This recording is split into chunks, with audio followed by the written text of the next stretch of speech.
Assalamualaikum warahmatullahi wabarakatuh. Baik, pada tutorial kali ini kita akan membahas metode baru ya, bukan metode baru, metode lama. Sebenarnya metode lama, tapi metode baru dalam channel saya. Ya. Kita akan membahas metode decision tree. Ya.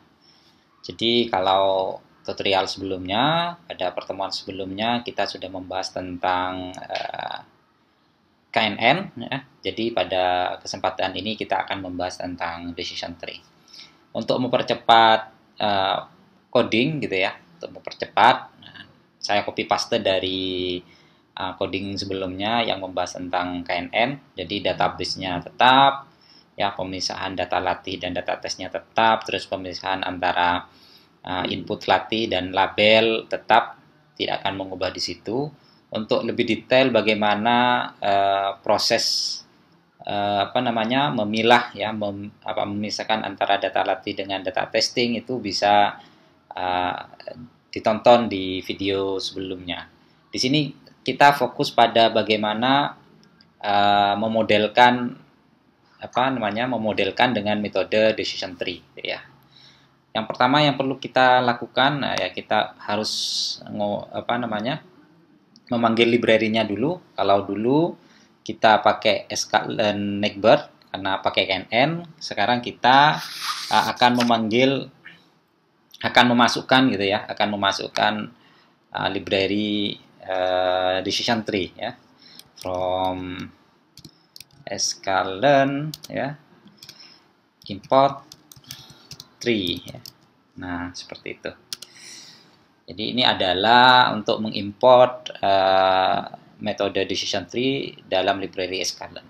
Setelah itu dataset pd red csv tetap ya, iris.csv, terus di sini mengubah data ini karena datanya di atas masih berupa data frame gitu ya, diubah dalam bentuk NumPy array. Caranya yang di bawah ini ya. Untuk tutorialnya di depan sudah ada ketika kita membahas tentang KNN. Selanjutnya kita memisahkan ya, dari seluruh data itu kita pisahkan. Nah, kita memisahkan data latih dan data tes gitu ya, seperti ini ya. Penjelasannya ada di video sebelumnya. Terus ini memisahkan antara input dan label gitu ya. Nah, ini caranya seperti itu. Sama penjelasan lebih detail ada di tutorial sebelumnya. Nah, selanjutnya di sini yang akan kita ubah, yaitu kita ini kan KNN, kita ubah dalam ke bentuk decision tree. Jadi kita mendefinisikan, saya kasih kasih komentar ya, mendefinisikan metode atau memanggil lah sini ya, memanggil metode D3 ya, decision tree. Oke, siapa di sini D3 gitu ya. Decision tree sama dengan tree. Nah, kita panggil yang di atas tree titik decision classifier gitu ya. Nah, seperti itu kita buat default saja tanpa ada parameter di dalamnya biar cepat gitu ya. Setelah itu kita lakukan training ya. Di sini kita lakukan training ya, pelatihannya, training. Kita lakukan training ya.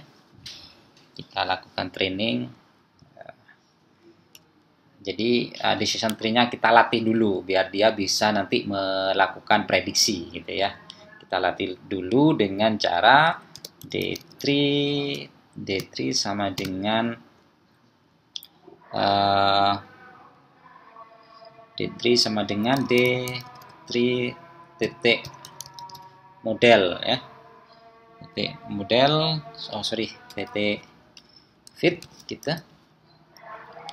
Di sini ada itu ya, ada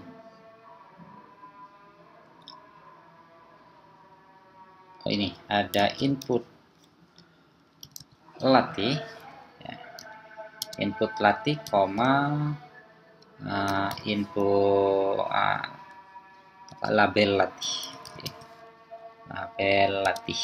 Nah, seperti itu. Berarti kita melatih model decision tree itu dengan data ini ya. Data ini sebagai data latihnya untuk ngajari decision tree itu dengan data latih ini dan label ya, dengan labelnya. Selanjutnya kita lakukan yang namanya prediksi ya. Prediksi. Jadi hasil sama dengan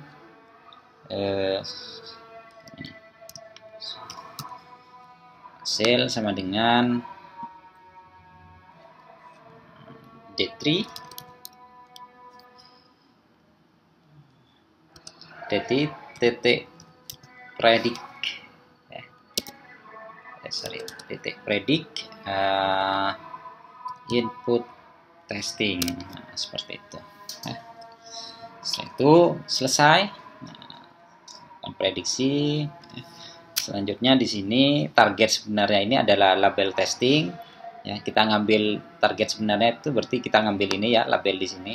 Jadi fungsi dari label di sini tidak ada kaitannya dengan dalam proses pendefinisian, training dan prediksi. Fungsi dari label testing di sini adalah untuk membandingkan antara, karena label testing ini adalah nilai yang sebenarnya ya, label yang sebenarnya dengan hasil prediksi ya yang dilakukan oleh decision tree gitu ya. Kita bandingkan antara jawaban yang real dengan hasil dari perhitungan menggunakan decision tree gitu ya. Jadi hasil ini adalah hasil ini. Selanjutnya kita lakukan menghitung jumlah prediksi yang benar dengan cara rumus ini ya. Terus menghitung prediksi yang salah dengan cara seperti ini. Jadi dijumlahkan yang benar itu ada berapa, yang salah itu ada berapa. Selanjutnya kita menghitung akurasinya ya. Akurasi dari perhitungan dari decision tree ini dengan cara seperti ini ya. Nah, ya. Akurasi sama dengan prediksi benar dibagi dengan prediksi benar ditambah prediksi salah dikali 100. Nah, dari ini akan diketahui berapa akurasinya. Nah, oke. Kalau sudah selesai kita jalankan gitu ya. Kita jalankan di sini. Nah, di sini sudah muncul ya. Ini adalah target yang sebenarnya, ini adalah jawaban dari yang sebenarnya. Ini adalah jawaban real. Terus ini adalah hasil prediksi. Ternyata prediksi benar itu 30, prediksi salah 0. Berarti akurasinya 100%. Nah, berdasarkan dari data menggunakan data iris ini, berarti decision tree itu bisa 100% sama jawabannya dengan target yang sebenarnya dari hasil prediksi. Nah, itu ya, ini saja yang dapat saya sampaikan dalam tutorial ini. Kita akan bertemu di tutorial selanjutnya. Semoga bermanfaat. Assalamualaikum warahmatullahi wabarakatuh.